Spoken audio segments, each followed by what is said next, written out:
Students, welcome to Genic education. तो सबसे पहले सबको हैप्पी भाई दूज की आपको सबको बधाइयाँ। और आई होप आपने दिवाली बहुत अच्छे से स्पेंड किया होगा, बहुत अच्छे से आपने अपने घर पे सेफ दिवाली सेलिब्रेट किया होगा। फटाके बहुत ही कम फोड़े होंगे या नहीं फोड़े होंगे, पॉल्यूशन बहुत चरम पे है, इसलिए आपको फटाके नहीं फोड़ना चाहिए। ओके, तो सबसे पहले सबको very good evening, very good evening, very good evening. तो बहुत दिन बाद हम मिल रहे हैं, ऑलमोस्ट 3 से 4 दिन के बाद मिल रहे हैं। तो हमारा प्लान था आज के दिन कैलकुलस को स्टार्ट करना, जो कि लास्ट चैप्टर है। लेकिन क्योंकि अभी थोड़ा क्या है, मतलब शेड्यूल में प्रॉब्लम हो गया है, मेरा थोड़ा शेड्यूल बिजी हो गया है क्योंकि ऑप्टिमस में क्लास रहती है। तो इसलिए हम जो कैलकुलस स्टार्ट करेंगे वो 19 नवंबर से हम स्टार्ट करने वाले कैलकुलस, क्योंकि मैं नहीं चाहता कि कैलकुलस में कुछ भी कॉम्प्रोमाइज हो, क्योंकि कैलकुलस बहुत ही लंबा चैप्टर है और सबसे बड़ा चैप्टर है। लेकिन trust me, GATE point of view calculus बहुत स्टार्ट है, GATE point of view calculus बहुत ही आसान है। और सबसे इंपॉर्टेंट बात यह है, सबसे इंपॉर्टेंट किस चीज का आवाज है? ओके, और यहां पे बाहर आवाज आ रही है फटाकों की, पता नहीं ये क्या कर रहे हैं, बच्चों के फटाके ही खत्म नहीं हो रहे, इतना स्टॉक भर के रखा है बाहर कि दिन ब दिन सामने ग्राउंड है, पूरा दिन फोड़ते रहते हैं, ना दिन देखते हैं, ना रात देखते हैं, ना सुबह देखते हैं, बस फटाके फोड़ने हैं। उस चक्कर में हमारे बच्चों के साथ झगड़े भी हो जाते हैं कि उसके घर के सामने फोड़ दिया, किसी ने उसके घर के सामने फोड़ दिया, किसी की दादी बैठी है, किसी की अम्मा जी बैठती है, तो उनके सामने फोड़ते हैं, फिर दो घर के बीच में झगड़ा हो जाता है। तो ऐसा ही सब यहाँ पे हो रहा है, दो बीच के घर में झगड़ा हो रहा है फटाकों की वजह से। इसलिए मैं आपको बोल रहा हूँ फटाके मत फोड़ना, नहीं तो झगड़ा हो जाएगा अड़ोस पड़ोस में। तो चलो, बेसिकली क्या था जो कैलकुलस था, तो कैलकुलस में हमारे पास क्या फायदा है? कैलकुलस में हमारे पास ये फायदा है कि 250 डेज प्लान में सबसे ज्यादा जो मैंने लेक्चर दिए हैं वो कैलकुलस पे ही दिए हैं। सबसे ज्यादा लेक्चर मैंने कैलकुलस पे दिए हैं। वो ऑब्वियस है क्योंकि प्रीवियस ईयर में कैलकुलस के क्वेश्चन भी सबसे ज्यादा हैं। लीनियर अलजेब्रा के प्रीवियस ईयर क्वेश्चन अगर सारी ब्रांच के उठा के देख लो तो 300 के आसपास है, लेकिन कैलकुलस के क्वेश्चन सारी ब्रांच के आप उठा के देख लो तो ऑलमोस्ट 350 या 400 के आसपास है। तो आज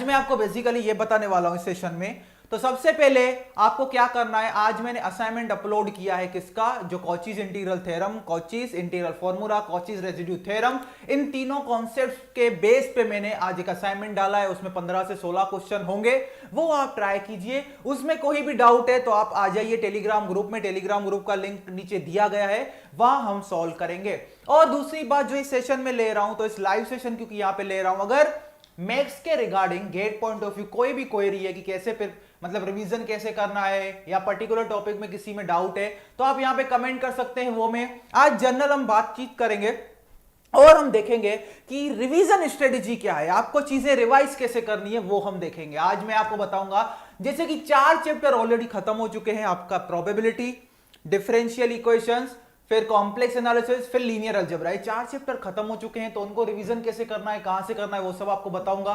और उन चैप्टर में और कैसे आपको कमांड प्राप्त करना है वो मैं आपको बताऊंगा। दूसरा, आपको अगर कोई भी जनरल क्वेरी है मैथ्स के रिगार्डिंग, अभी वहां पे ये कमेंट मत पूछना कि कंट्रोल सिस्टम कब स्टार्ट होगा, वो सब अभी कुछ फिक्स नहीं है, क्योंकि अभी आपका ईएमएफटी और मशीन का प्लान स्टार्ट होने वाला है सेवियर में, और कैलकुलस आपका 6 से 7 दिन चलेगा। तो अगर कोई भी क्वेरी है रिलेटेड टू मैथमेटिक्स, कोई भी रिवीजन हो या कोई पर्टिकुलर टॉपिक हो या कुछ भी हो पीवाईक्यू के रिलेटेड, आप कमेंट कर सकते हैं। हाँ, मैं आपके कमेंट्स देख पा रहा हूं। ओके,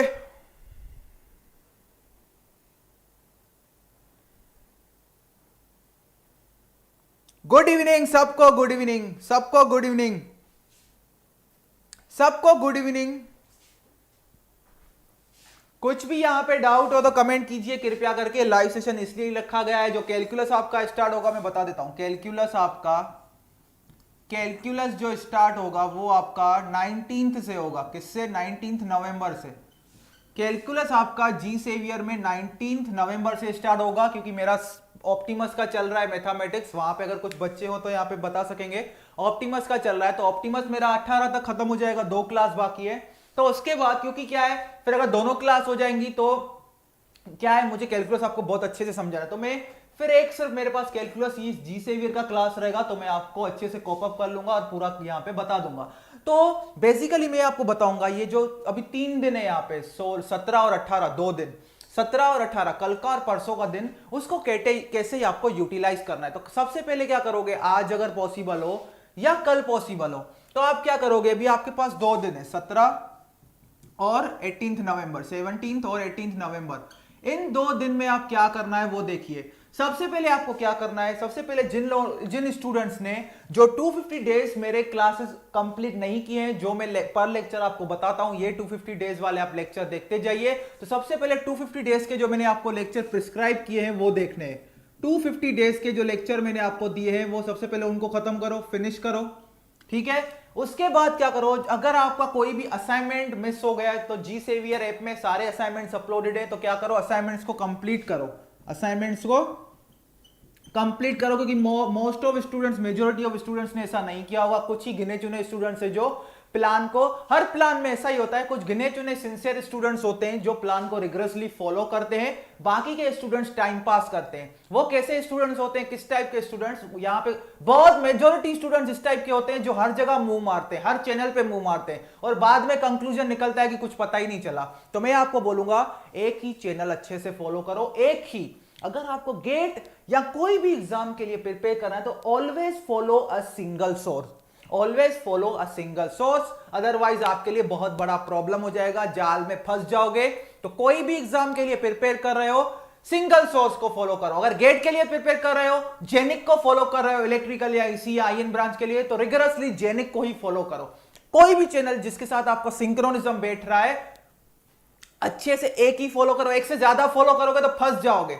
एक से ज्यादा टाइम मतलब सीधा सीधा मैं सिंपल अगर आपको बोलूंगा, एक से ज्यादा चीजों है, एक से ज्यादा मटेरियल या सोर्स आप फॉलो करोगे। जैसे कि आपको पता होगा, कोई भी टीचर अगर होता है एक्सपीरियंस टीचर, आप किसी कॉम्पिटिटिव एग्जाम के लिए तैयारी कर रहे होते हैं, तो आपको क्या बोला जाता है कि एक single book, single reference book, single text book किसी भी सब्जेक्ट के लिए रेफर करो, रेदर देन 2 से 3 बुक रेफर करने से अच्छा है सिंगल बुक को क्या करो, रेफर करो। तो सिमिलर वे में जब आप सोर्स यूज कर रहे हो, स्टडी मटेरियल या कुछ भी वीडियो लेक्चर किसी भी पर्टिकुलर सब्जेक्ट के लिए, तो एक ही फॉलो करो। जैसे मैथमेटिक्स प्रिपेयर कर रहे हो, फिर जी सेवियर देख रहे हो तो पूरा जी सेवियर ही फॉलो करो, जी ऑप्टिमस देख रहे हो तो जी ऑप्टिमस ही फॉलो करो। ऐसा नहीं 2 से 3 प्लेटफॉर्म पे जा रहे हो, ऐसा नहीं करना है। उसका कंक्लूजन लास्ट में, आप मेरी बात मानो या ना मानो, ये एक्सपीरियंस में कर चुका हूं, आपके फेज, स्टूडेंट फेज से मैं गुजर चुका हूं, आपको ऑनेस्ट ओपिनियन दे रहा हूं, अपना टाइम बर्बाद कर दोगे, आप अपना टाइम बर्बाद कर दोगे। और YouTube पे आपको एक ऑनेस्ट ओपिनियन दूसरा दे देता हूं, YouTube पे मेजॉरिटी जो कंटेंट अवेलेबल है उसमें आधा आधा पढ़ाया जाता है, और आपका ज्यादा से ज्यादा टाइम वेस्ट किया जा सकता है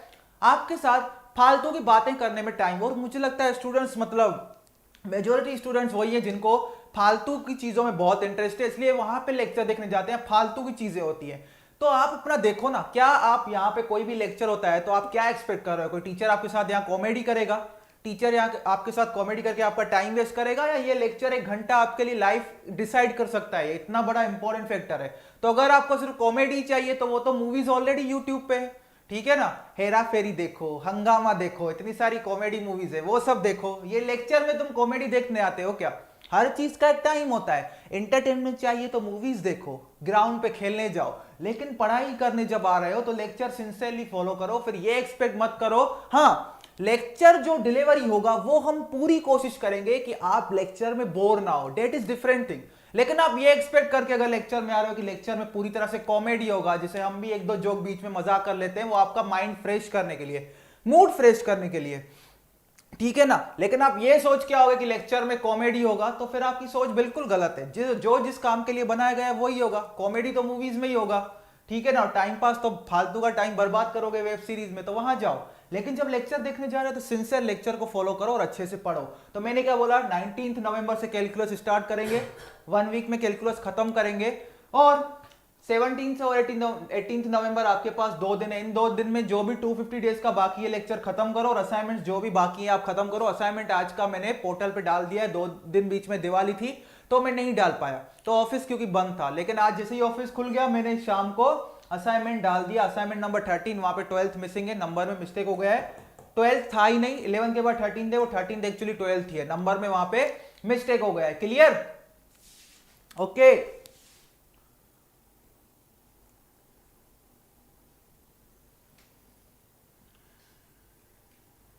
हाँ बिल्कुल सर। आप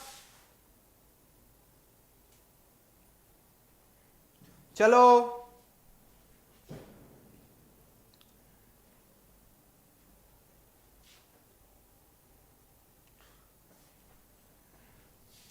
ये एक लड़का मेरे को स्पैम लग रहा है, ये है ना, इसका नाम है जे से, जसप्रीत बुमराह, दिख रहा है, जसप्रीत बुमराह, लास्ट कमेंट, इसको ब्लॉक कर दो,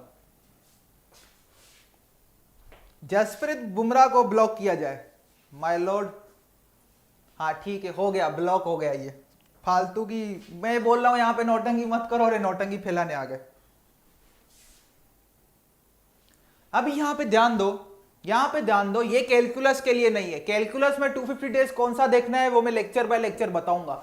ये जो 250 डेज लेक्चर मैंने यहां पे लिखे हैं वो मैं आपको बता रहा हूं। अगर जो ऑलरेडी चैप्टर खत्म हो चुके हैं जैसे कि linear algebra, differential equation, complex analysis, उसमें अगर 250 डेज आप किसी लेक्चर को छोड़ दिए हो जो मैंने बताया, पीछे रह गए हो, तो वो देख लीजिए पहले 2 दिन में। फिर अगर असाइनमेंट कोई छूट गया है तो वो भी आप सॉल्व कर लीजिए। और दूसरी बात 17 और 18 नवंबर मिला के रिवीजन भी पूरा कर लीजिए, रिवीजन भी पूरा कर लीजिए। एक 2-3 चीजें और है यहाँ पे, 2-3 चीजें और है वो, लेकिन मैं आपको अभी नहीं बताऊंगा कि ओवरऑल मैथमेटिक्स का आप रिवीजन कैसे करोगे। ओवरऑल मैथमेटिक्स का रिवीजन आपको मैं सिखाऊंगा जब कैलकुलस एंड हो जाएगा। जब कैलकुलस एंड हो जाएगा उसके दूसरे दिन बाद में एक लेक्चर रखूंगा। फिर एक बार सिलेबस खत्म हो गया, अभी सिलेबस के पूरे सब्जेक्ट के टच में कैसे रहना है वो मैं आपको तब स्ट्रेटेजी बताऊंगा, student point of view, student point of view. और मैं आपको एक दूसरी चीज भी बताऊंगा कि स्टूडेंट पॉइंट ऑफ व्यू आपको शॉर्ट नोट्स कैसे बनाने हैं। और मैं आपको यह भी ट्रिक बताऊंगा कि शॉर्ट नोट्स में कौन सी चीजें आपको डालनी है, शॉर्ट नोट्स में कौन सी चीजें डालनी है वो कैसे पता चलेगा। एक्चुअली अगर जी सेवियर का प्लान मैथमेटिक्स का आपने रिगरसली फॉलो किया है और जितना मैंने आपको अपने नोट्स में लिखवाया है उतने कॉन्सेप्ट्स ऐसा समझ लो शॉर्ट नोट्स ही है, उससे अगर उतनी चीजें अगर आपने कर ली, उतनी चीजें अगर आपने कर ली तो ट्रस्ट मी आप गेट के क्वेश्चंस निकाल लोगे, गेट के क्वेश्चंस बना लोगे। क्लियर इतनी बात? यहां तक किसी को कुछ पूछना है तो कृपया कमेंट करें। यहां पे कोई जनरल क्वेरी पूछनी है तो मुझे बताएं।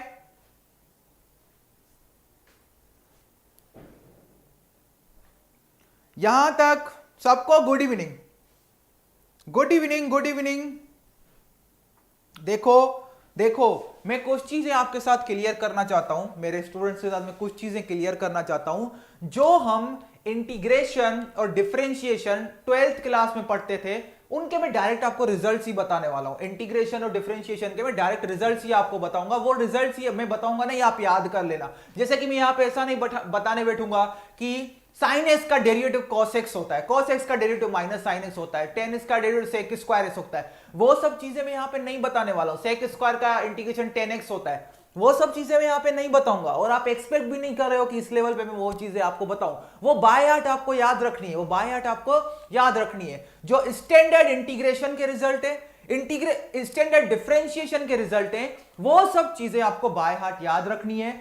हम जब कैलकुलस में पढ़ेंगे, रिवीजन का पूरा प्लान मैं आपको तब दूंगा जब आप कैलकुलस क्या कर दोगे, पूरा खत्म कर दोगे। फिर ओवरऑल मैं बताऊंगा मैथ्स आपको कैसे आगे प्रोसीड करना है। लेकिन जो 2 दिन आपके पास है 17 और 18 तारीख, उसमें सबसे पहले 250 डेज को खत्म कीजिए, उसके बाद असाइनमेंट्स को आप खत्म कर दीजिए। अभी देखो कैलकुलस में हमारा ब्रेकअप कैसा होगा वो तो उसी दिन बताऊंगा, लेकिन मैं आपको शॉर्ट में थोड़ा बता देता हूं।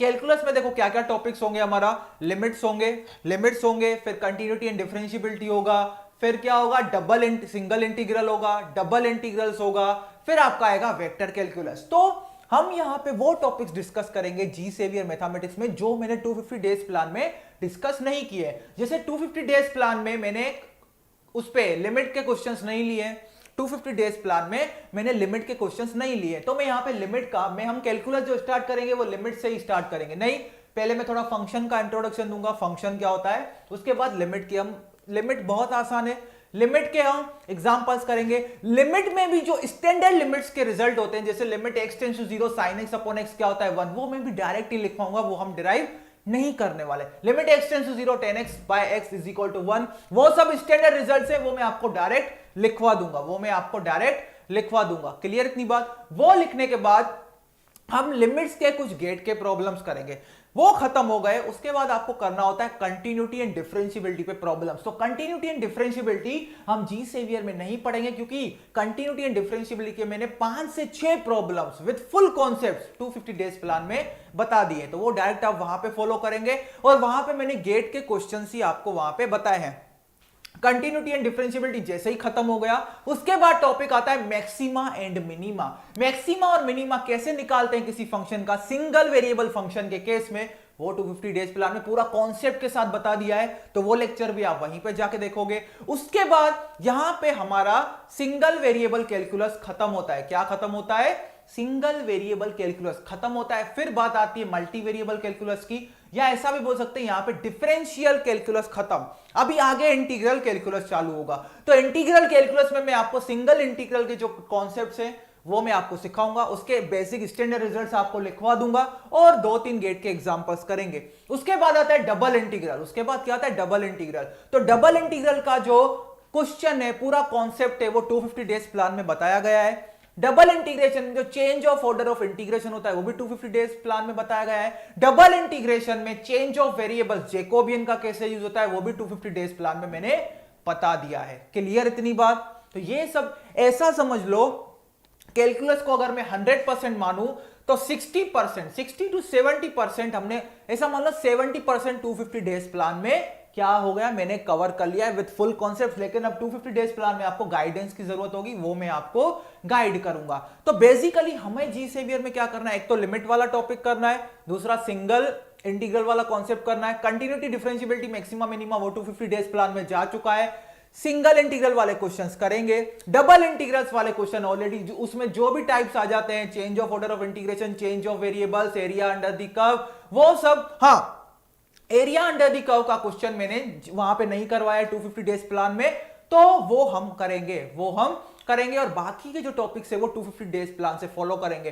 फिर बचता है वेक्टर कैलकुलस। तो वेक्टर कैलकुलस में मैंने curl, divergence, gradient, curl, divergence, gradient, line integral और पैरामीटराइजेशन ऑफ कर्व, ये टॉपिक 250 डेज प्लान में अच्छे से कवर किए हैं। क्या कवर नहीं किया है? मैंने डाइवर्जेंस थ्योरम कवर नहीं किया है, मैंने स्टोक्स थ्योरम कवर नहीं किया है और मैंने ग्रीन्स थ्योरम कवर नहीं किया है। तो जी सेवियर में कैलकुलस में हम ग्रीन्स थ्योरम और स्टोक्स थ्योरम से ही क्वेश्चन पूछे जाते हैं, वो हम कवर करेंगे। डाइवर्जेंस थ्योरम आप पढ़ोगे ईएमएफटी में। तो कैलकुलस में जो हम यहां पे जी सेवियर में करेंगे, मतलब कैलकुलस आपका बहुत ही मजेदार होने वाला है। आपका पूरा कैलकुलस में कवर करवा दूंगा। टाइम की कमी की वजह से हमें 250 डेज प्लान जो ऑलरेडी अवेलेबल है उसका हेल्प लेना ही पड़ेगा, लेकिन ट्रस्ट मी आपको ऐसा ही लगेगा कि पूरा कैलकुलस आपने बना दिया। तो कैलकुलस में जब हम जंप करेंगे तो हमारा फोकस कहां पे होगा? लिमिट्स पे। हम क्या करने वाले हैं जी सेवियर में? लिमिट्स। क्या करने वाले? लिमिट्स। लिमिट्स के बाद आपका आता है कंटिन्यूटी। कंटिन्यूटी में सारे टॉपिक्स का ब्रेकअप लिख देता हूं और हम क्या क्या 250 में देखेंगे, क्या क्या यहां देखेंगे, वो सब चीजें आपको क्लियर हो जानी चाहिए। वो सब चीजें आपको क्लियर हो जानी चाहिए। Limits, continuity and differentiability. उसके बाद क्या आएगा? उसके बाद आपका आएगा मैक्सिमा एंड मिनिमा। क्या आएगा? Maxima and minima. Maxima and minima. उसके बाद क्या आएगा? मैक्सिमा एंड मिनिमा के बाद आपका आएगा integrals, double integrals, integrals, double integrals, double integrals, double integrals आप पढ़ेंगे यहां पे। ट्रिपल हमारे लिए इंपॉर्टेंट नहीं है। Double integrals, change of order of integration, change of order of integration, change of order of integration. और फिर क्या आएगा इसमें? चेंज ऑफ वेरिएबल्स, जो कि होता है जैकोबियन। चेंज ऑफ वेरिएबल्स, जिसको हम क्या बोलते हैं? जैकोबियन की हेल्प से हम करते हैं चेंज ऑफ वेरिएबल्स। और मैंने वहां पे सिखाया भी है इनका फिजिकल मतलब हम क्यों करते हैं, ऑर्डर ऑफ इंटीग्रेशन को चेंज क्यों करते हैं, वेरिएबल्स, चेंज ऑफ वेरिएबल्स क्यों हम यूज करते हैं, वो सब मैंने वहां पे अच्छे से एक्सप्लेन किया है। तो हमारा फोकस कहां पे होगा? लिमिट्स पे, continuity and differentiability, maxima and minima, ये पार्ट डिफरेंशियल कैलकुलस का है। फिर आता है इंटीग्रल कैलकुलस। उसके बाद हमारा फोकस होगा वेक्टर कैलकुलस पे। कहां पे? Vector calculus. तो ये बस आउटलाइन है कैलकुलस के चैप्टर का, डरने की बिल्कुल बात नहीं है, बहुत ही आसान चैप्टर है। थोड़ा सा गणित अगर आपको आता है 11वीं 12th क्लास का, अगर आप इंटीग्रेशन और डिफरेंशिएशन में स्ट्रांग हैं थोड़े से भी, तो भी आप कॉप अप कर लोगे। गेट पॉइंट ऑफ व्यू ये सब चीजें सिंपल है, बस आपको क्या चाहिए? प्रैक्टिस चाहिए। क्या चाहिए? प्रैक्टिस चाहिए। तो अभी मेरी बात ध्यान से सुनना, जो कंटिन्यूटी एंड डिफरेंशियबिलिटी है ये आपका 250 डेज प्लान में आ चुका है। Maxima and minima 250 days plan में आ चुका है। इंटीग्रल्स में double integrals, change of order of integration, change of variables, ये 250 डेज प्लान में आ चुका है। लेकिन सिंगल इंटीग्रल वाले क्वेश्चंस हम एक दो यहां पे लगाएंगे। और वेक्टर कैलकुलस में, वेक्टर कैलकुलस ऑलमोस्ट ऐसा समझ लो 70% 250 डेज प्लान में आ चुका है। लेकिन यहां पे हम क्या करेंगे, ग्रीन्स थ्योरम पढ़ेंगे, ग्रीन्स थ्योरम पढ़ेंगे, ये एक, और एक हम पढ़ेंगे स्टोक्स थ्योरम। इनका एप्लीकेशन कैसे यूज होता है वेक्टर कैलकुलस के प्रॉब्लम सॉल्व करने में, वो हम देखेंगे। तो ये क्या हो गया, स्टोक्स कैलकुलस लिखने वाला था मैं, स्टोक्स थ्योरम क्या लिखूंगा, स्टोक्स थ्योरम। क्लियर। तो बेसिकली हम जो जी सेवियर का हमारा प्लान होगा कैलकुलस का, जो कि 19 नवंबर से स्टार्ट करेंगे, तो सबसे पहले लिमिट का कॉन्सेप्ट समझेंगे, उसके बाद आता है कंटिन्यूटी एंड डिफरेंशिएबिलिटी, उसके लिए 250 डेज प्लान फॉलो करेंगे। मैं आपको बताऊंगा कौन सा लेक्चर नंबर देखना है, और मेरे साथ सिंक्रोनिज्म में रहना, मैं आपको एक दिन का भी गैप नहीं दूंगा। जैसे ही लिमिट्स का कुछ खत्म हो जाएगा, मैं आपको बोलूंगा दूसरे दिन ये खत्म करके आओ, कंटिन्यूटी एंड डिफरेंशिएबिलिटी। थोड़ा आपको मेरे साथ भी यहां पे कॉम्प्रोमाइज करना पड़ेगा टाइम के साथ, क्योंकि एनी हाउ हमें कैलकुलस को जल्दी फिनिश करना है। कोई भी सब्जेक्ट हो इतना टाइम नहीं लगना चाहिए, हमें स्टिपुलेटेड टाइम में उसको खत्म करना है। तो मैक्सिमा मिनिमा हमारे पास आ गया। तो ये कंटिन्यूटी एंड डिफरेंशिएबिलिटी, जिसको मैं यहां पे बिंदु से दिखा रहा हूं, ब्लैक बिंदु से, इसका मतलब ये 250 डेज प्लान में आ गया है। तो ये 250 डेज प्लान में, ये 250 डेज प्लान में, ये भी 250 डेज प्लान में आएगा आपका double integral, change of order of integration, change of variables. Vector calculus में gradient, divergence, curl, parameterisation of curl, line integral, ये सब चीजें आ जाएंगी आपके 250 डेज प्लान में। लेकिन ग्रीन्स थ्योरम, जब मैं वहां पे 250 डेज सीरीज चला रहा था, तो बहुत स्टूडेंट्स के वहां पे कमेंट है कि सर ग्रीन्स थ्योरम को एक्सप्लेन कीजिए। तो ग्रीन्स थ्योरम बहुत आसान है, हम देखेंगे क्या मतलब होता है इसका। ग्रीन्स थ्योरम और स्टोक्स थ्योरम को हम देखने वाले हैं। और वेक्टर कैलकुलस का कितना टफ है, मतलब बहुत अगर कॉम्प्लिकेटेड प्रॉब्लम है, तो इन ग्रीन्स थ्योरम और स्टोक्स थ्योरम की एप्लीकेशन से उस प्रॉब्लम को सिंप्लीफाइड वे में सॉल्व किया जा सकता है। अभी मैं आपके क्वेश्चंस कुछ भी हो कमेंट कीजिए, मैं वेट कर रहा हूं। ओके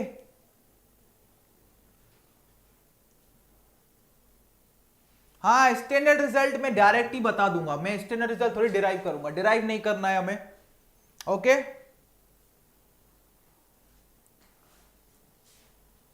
ओके, चलो फटाफट मुझे बताओ, फटाफट मुझे बता दो।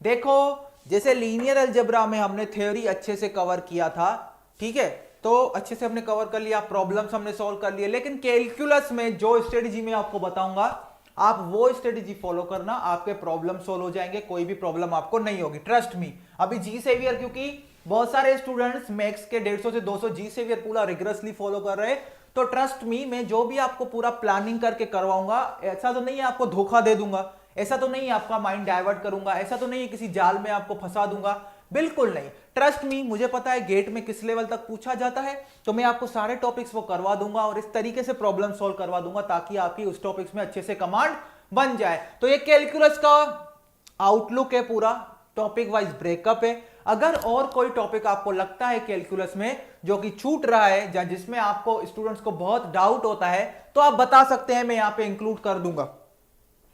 ओके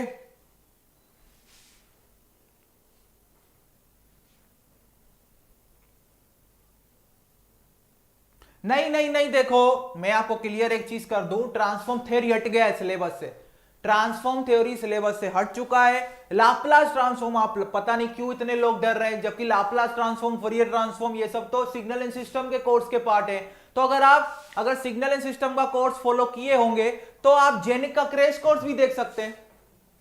अभी यहां पे देखो, जेनिक का क्रैश कोर्स भी है, आप जाओ यूट्यूब पे, जेनिक का एक क्रैश कोर्स है सिग्नल एंड सिस्टम का, चंदन गुप्ता सर का सिग्नल एंड सिस्टम का जेनिक पे क्रैश कोर्स है, वहां पे जाके आप लाप्लास ट्रांसफॉर्म पढ़िए। जो उस क्रैश कोर्स में बताया गया है उतना Laplace transform more than enough है। और चंदन सर के बारे में मुझे कुछ बोलने की जरूरत नहीं है, उनका लेवल कुछ अलग ही है, एक्सट्रीम लेवल पढ़ाने में, पूरा घुसा देंगे आपके दिमाग में कॉन्सेप्ट, लाप्लास ट्रांसफॉर्म कभी जिंदगी में भूलोगे ही नहीं। ओके ठीक है, एक टॉपिक ऐड हो गया, एक टॉपिक यहां से मुझे देखने को मिला है जो कि बहुत इंपॉर्टेंट है, बहुत सारे स्टूडेंट्स ने यहां पे बोला है, चलो मैं उसको ऐड करूंगा, जबकि गेट पे उसके क्वेश्चंस नहीं आते, लेकिन एक दो क्वेश्चंस मैं आपको एक्स्ट्रा करवा दूंगा ताकि आप सीख जाओ,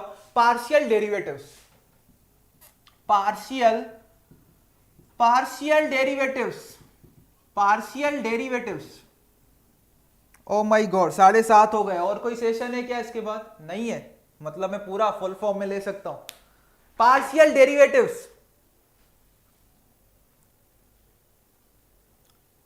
1 मिनट मुझे देखने दो जरा। अरे लाप्लास इजी है, 1 मिनट मुझे सर्च करने दो क्या है सिग्नल एंड सिस्टम्स में, क्रैश कोर्स में। 1 मिनट कृपया करके लाइन पे बने रहे मेरे साथ। मैं देख रहा हूं कि सिग्नल एंड सिस्टम में वहां पे लाप्लास ट्रांसफॉर्म है कि नहीं है। वो सर ने क्या है, GATE point of view explain किया होगा, वहां पे लाप्लास ट्रांसफॉर्म इतना पूछते नहीं है ना सिग्नल एंड सिस्टम में, तो सर ने वही बताया होगा जो GATE point of view important होगा। ओके, तो मुझे भी ऐसा ही दिख रहा है कि लाप्लास ट्रांसफॉर्म नहीं है। अभी मैं लाप्लास ट्रांसफॉर्म का देखिए, आप ही बताइए, आप मेरे दर्द को समझिए। लाप्लास ट्रांसफॉर्म जब मैथ्स के सिलेबस में ही नहीं है, रिमूव किया गया है, तो मैं कैसे बताऊं? मतलब मुझे वो अलॉटमेंट ही नहीं होगा, मैथ्स के सिलेबस में नहीं होगा, फिर भी मैं ट्राई करूंगा। अगर लाप्लास ट्रांसफॉर्म में आप लोगों को क्यों दिक्कत हो रही, मतलब वो तो मैथ्स के सिलेबस में नहीं है, तो आपको क्यों करना है? अरे भाई मुझे बता दो, जो लाप्लास ट्रांसफॉर्म है वो तो मैथ्स के सिलेबस में ही नहीं है, तो आप लोग क्यों उसके पीछे पड़ गए हो? पार्शियल डेरिवेटिव्स हम पढ़ेंगे भाई, पार्शियल डेरिवेटिव्स हम पढ़ेंगे, तो यहां पे पार्शियल डेरिवेटिव्स हम पढ़ने वाले हैं। टू इधर जी सेवियर में पार्शियल डेरिवेटिव्स का एप्लीकेशन देखेंगे कि पार्शियल डेरिवेटिव सिंपल फंक्शन का कैसे कैसे फाइंड करते हैं।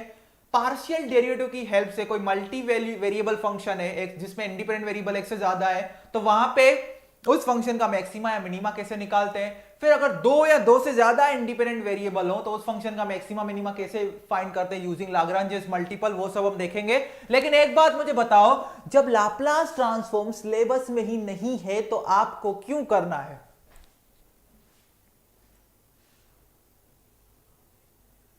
ओके, अरे बाप रे,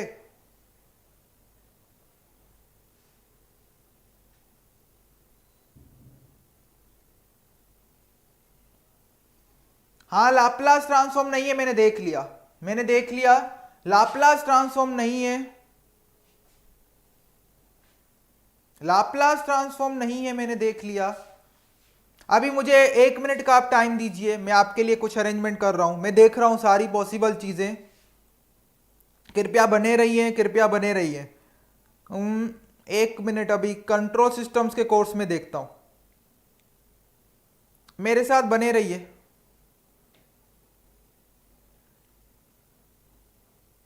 ओके, तो मुझे यही दिख रहा है कि जो भी जेनिक एजुकेशन के कोर्स अवेलेबल हैं उनमें लाप्लास ट्रांसफॉर्म मुझे कहीं भी नहीं दिख रहा है, उनमें लाप्लास ट्रांसफॉर्म कहीं भी नहीं दिख रहा है। तो चंदन सर ने बोला था लाप्लास ट्रांसफॉर्म आप मैथ्स में सीखोगे, तो चंदन सर ने किस पॉइंट ऑफ व्यू से बोला होगा? क्योंकि उस टाइम लाप्लास ट्रांसफॉर्म गेट में था, उस टाइम लाप्लास भी ट्रांसफॉर्म थ्योरी गेट में आता था, फिर भी लाप्लास ट्रांसफॉर्म कोई इंजीनियरिंग मैथमेटिक्स में नहीं पढ़ा था। तो लाप्लास ट्रांसफॉर्म एक्चुअली मतलब मैथ्स का पार्ट तब था, लेकिन अभी ट्रांसफॉर्म थ्योरी से निकाल दिया लाप्लास ट्रांसफॉर्म को, क्योंकि सीधी सी बात है, अगर सेम टॉपिक दोनों जगह मींस क्या फायदा देने का? Laplace transform, Fourier transform, Z transform, ये आपने ऊपर से लिखा है ट्रांसफॉर्म थ्योरी, मैथमेटिक्स में भी सेम चीज नीचे भी दिख रहा है सिग्नल एंड सिस्टम में। तो जो 3 ब्रांच है IN EC और EE, उनमें तो सेंस ही नहीं बनता ये सब पूछने का। तो ठीक है, कोई दिक्कत नहीं है, हम देखेंगे क्योंकि अभी ऐसा भी पॉसिबल है आगे जाके वो सिग्नल एंड सिस्टम में ही इंक्लूड हो जाएगा लाप्लास ट्रांसफॉर्म, क्योंकि जब चंदन सर ने बोला होगा तब मैथ्स में था, वो सही बोल रहे थे। लेकिन अभी क्योंकि मैथ्स में से निकल चुका है लाप्लास ट्रांसफॉर्म, तो अभी किसी एनी हाउ हमें सिग्नल एंड सिस्टम में ही उसको डालना पड़ेगा, वो क्योंकि ऑफिशियली मैथ्स का पार्ट वो है ही नहीं। तो जो भी कोर्स होगा उसमें अभी सिग्नल एंड सिस्टम में उसको पॉप अप किया जाएगा, क्योंकि जो हमारा एक्चुअली मैं आपको बता रहा हूं जो पेड कोर्स है हमारा जो पेड कोर्स है उसमें कंट्रोल सिस्टम में लाप्लास ट्रांसफॉर्म ऑलरेडी बहुत दिया गया है। कंट्रोल सिस्टम स्टार्ट करने से पहले लाप्लास ट्रांसफॉर्म पूरा डिटेल में, LTI सिस्टम, लाप्लास ट्रांसफॉर्म पूरा डिटेल में कंट्रोल सिस्टम के पेड कोर्स में पढ़ाया गया है। तो वहां पे तो कोई दिक्कत आएगी नहीं स्टूडेंट्स को, लेकिन इस प्लेटफॉर्म पे आ सकती है। इसका हम सॉल्यूशन कुछ निकालेंगे, किसी भी स्टूडेंट को हम निराश नहीं करेंगे। क्लियर?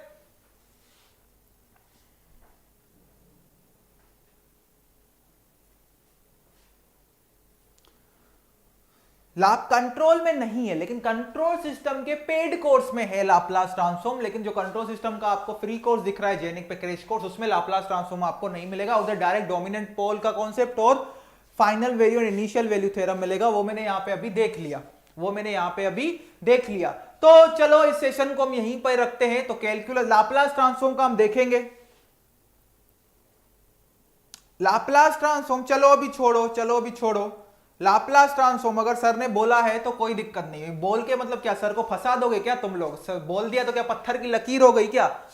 तब गेट बोल दिया तो सर ने क्या पत्थर की लकीर हो गई? तो चलो कोई नहीं, लेकिन जो स्टूडेंट्स के हित के लिए होगा, अगर Laplace transform signal and system में कवर नहीं हुआ है और हमें फील हो रहा है कि लाप्लास ट्रांसफॉर्म में अब बहुत स्टूडेंट्स को दिक्कत हो रही है, डाउट हो रहा है, तो बिल्कुल हम अरेंज करने का ट्राई करेंगे कि कैलकुलस खत्म होने के बाद लाप्लास ट्रांसफॉर्म भी आपको करवा दिया जाए। ठीक है, कोई दिक्कत नहीं है। पहले फोकस करो कैलकुलस पे। कैलकुलस क्योंकि जी सेवियर में अभी कंट्रोल सिस्टम का कोई भी प्लान नहीं है। अगर जी सेवियर में कंट्रोल सिस्टम होता तो मैं लाप्लास ट्रांसफॉर्म से स्टार्ट करता, लेकिन कंट्रोल सिस्टम का अभी बहुत दूर दूर तक कोई मुझे प्लान नहीं दिख रहा है। तो इसलिए क्योंकि अगर सिर्फ आपको लाप्लास में ही डाउट है तो मैं लाप्लास कोई बड़ी बात नहीं है, 1-2 घंटे का काम है, 2-3 घंटे में आपको एक ही दिन में पूरा मैराथन लेके आपको सिखा दूंगा। ठीक है, ओके। हाँ, बीटा और गामा फंक्शन, चलो बीटा और गामा, तो इसमें एक और टॉपिक ऐड हो गया जो करना चाहिए, बीटा एंड गामा फंक्शन। बिल्कुल ये पढ़ेंगे हम, बीटा एंड गामा फंक्शन। कुछ चीजें ऐसी हैं जो मैं भूल रहा हूं, लेकिन आप बता दोगे तो इंक्लूड कर देंगे। तो अभी ध्यान से देखो, कैलकुलस में जो जी सेवियर चलेगा 7 दिन कैलकुलस का, उसमें हम एक दिन लिमिट्स पढ़ेंगे, एक दिन क्या पढ़ेंगे, एक दिन हम पढ़ेंगे यहाँ पे वेक्टर कैलकुलस में क्या पढ़ेंगे, ग्रीन्स थ्योरम और स्टोक्स थ्योरम। एक दिन हम पार्शियल डेरिवेटिव्स पढ़ेंगे और एक दिन बीटा एंड गामा फंक्शन पढ़ेंगे। और कुछ टॉपिक्स भी अगर छूट जाएंगे तो वो भी हम देखेंगे। देखो, जी सेवियर में कंट्रोल होने का कोई दूर दूर तक मुझे अभी कुछ चांस नहीं लग रहा है, क्योंकि अभी आप जी सेवियर में भी 2 चल रहे हैं ना, सब्जेक्ट स्टार्ट होंगे ना जी सेवियर में। हाँ प्रफुल्ल सर, जी सेवियर में भी 2 सब्जेक्ट स्टार्ट होंगे ना, मशीन और ईएमएफटी। तो अभी जी सेवियर में ऑलरेडी मशीन स्टार्ट करेंगे शायद पंकज सर, और ईएमएफटी शायद मनमदा सर स्टार्ट करेंगे। तो ऑलरेडी जी सेवियर में आपके 2 सब्जेक्ट चलेंगे। तो अब ये टाइम पे डिपेंड करता है, ऐसा तो नहीं है कि जनवरी या फरवरी में मैं कंट्रोल सिस्टम आपको पढ़ाऊंगा, तब तो गेट का टाइम आ जाएगा। तो अगर टाइम होगा तो कंट्रोल सिस्टम पढ़ाऊंगा। अगर कंट्रोल सिस्टम का प्लान बन गया तो फिर लाप्लास वहीं पे मैं एक्सप्लेन करूंगा। अगर कंट्रोल सिस्टम का प्लान नहीं बनता है, इन केस कंट्रोल सिस्टम का ड्यू टू टाइम कांस्टेंट, तो सिर्फ 1-2 लेक्चर में 3-4 घंटे का लूंगा और आपको लाप्लास ट्रांसफॉर्म सिखा दूंगा। मेरे लिए कोई बड़ी बात नहीं है लाप्लास ट्रांसफॉर्म सिखाना, क्योंकि मैं आपको मैक्स पॉइंट ऑफ व्यू सिखाऊंगा। मैं आपको आरओसी, देखो एज अ मैथमेटिक्स टीचर मैं आपको Laplace transform max point of view सिखाऊंगा। फिर control signal and system, ROC, वो सब चीजें मैं नहीं बताने वाला, उसका मुझे कोई आइडिया नहीं है। ओके, लाप्लास का हम देख लेंगे। तो चलो इस सेशन में हम इतना ही रखते हैं। आपकी रिक्वेस्ट मैंने देख ली है लाप्लास ट्रांसफॉर्म, तो टेंशन ना ले, लाप्लास ट्रांसफॉर्म बहुत इजी है, बस एक बार कॉन्सेप्ट समझ लो। फिर उसमें भी ऐसा है, स्टैंडर्ड रिजल्ट्स हमें याद रखने पड़ते हैं। 2 दिन में जो भी आपका वर्क पेंडिंग है रिवीजन कर लो, थोड़ा असाइनमेंट्स बाकी है तो देख लो, 250 डेज प्लान है तो वो देख लो, कहीं कोई और लेक्चर छूट गया है सेवियर का किसी भी, क्योंकि अब तो सब ओपन है लेक्चर्स, आप देख सकते हो। कैलकुलस हम 7 दिन पढ़ेंगे, लिमिट्स करेंगे, हम ग्रीन्स थ्योरम, स्टोक्स थ्योरम करेंगे, और मैं आपको गाइड भी करता जाऊंगा आपको साथ साथ में कौन से लेक्चर देख के चलना है मेरे साथ। पार्शियल डेरिवेटिव्स आपको पढ़ाऊंगा और बीटा एंड गामा फंक्शन आपको मैं एक्सप्लेन कर दूंगा। और ग्रीन्स थ्योरम से बिल्कुल डरना नहीं, बहुत सिंपल सी चीज है, आपको डराया जाता है कुछ नहीं। अगर चीजों को इजी वे में समझेंगे तो सारा मैथमेटिक्स इजी है, कोई भी सब्जेक्ट इजी है। अगर चीजों को रटने की कोशिश करोगे, इमेजिनेशन नहीं करोगे, तो सारी की सारी चीजें क्या हो जाएंगी, आपके लिए टफ बन जाएंगी। ओके, तो हम मिलेंगे अभी डायरेक्ट 19 को, फिर से मैं बता रहा हूं, अभी हम डायरेक्ट मिलेंगे 19 को। ओके, चलो ठीक है, फिर इस सेशन को हम एंड करते हैं, फिर हम डायरेक्ट अभी मिलेंगे 19 को लिमिट्स के साथ। सबको थैंक यू।